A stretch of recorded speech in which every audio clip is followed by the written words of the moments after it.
Leaders of the EFF are expected to open a criminal case against private investigator Paul O'Sullivan at the Cape Town police station following dramatic scenes at Parliament. O'Sullivan left members of the Ad Hoc Committee, which is investigating allegations of criminal infiltration, stunned yesterday when he abruptly walked out of proceedings, saying he has a flight to catch. The party says its decision to lay charges stems from concerns around O'Sullivan's conduct and testimony before that committee. Let's get you the latest on the ground. SABC News reporter Bulelani Phillip is outside the Cape Town Central Police Station where the EFF, Bulelani, is expected to open that case. It'll be interesting to also gauge from the party which charges they reckon will stick.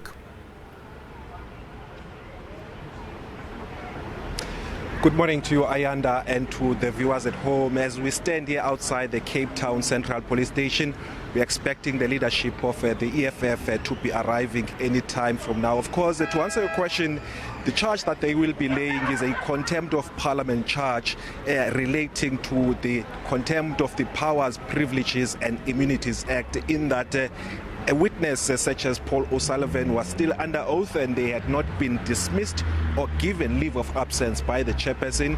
He took it upon himself to walk out while the proceedings were on, and that didn't sit well with members of parliament. Again, his argument or complaint, or rather reasoning for leaving the committee abruptly, was that he was trying to rush to the airport to catch a flight. And now the EFF leader Julius Malema, after he had left, had actually argued that Paul O'Sullivan is on record in the proceedings of the committee saying that he owns a private aircraft. So he felt that he could have made arrangements with his pilot. In fact, he himself is a person who has got a license of a pilot. So he could have made alternative arrangement to have a flight later on, because the committee had not yet concluded the proceedings, particularly the evidence leaders, because they were on the final stretch of rounding up or tying loose ends in relation to the testimony of Paul O'Sullivan. So members of the committee were left with egg in the face when they could not actually put questions to O'Sullivan. So his testimony,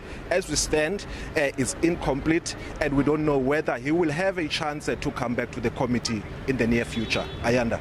Because of just how taken aback MPs were, I mean, there was a debate that followed thereafter about how to repeat or prevent a repeat of what actually took place yesterday. And I wonder, Bulelani, whether there was any kind of, let's call it, conclusion insofar as how the committee will conduct its work in the event that another witness, for example, simply stands up and walks out.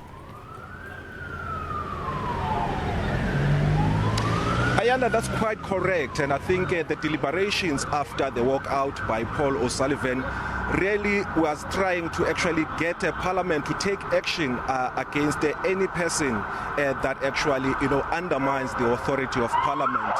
The EFF was the first party to write to National Assembly Speaker Thoko Didiza to actually call on her to actually take a swift action against Paul O'Sullivan in relation to the Powers, Privileges and Immunities Act. And the Speaker swiftly responded to that particular letter, as well as the media reports that were circulating at the time, to say that she has written to the chairperson of the Ad Hoc Committee, Soviet Lechanyane, requesting him to submit a report to her so that she can be able to study that report before she decides on the next course of action. So up until that report has been handed over to the Speaker, we don't know for now what will happen going forward against Paul O'Sullivan.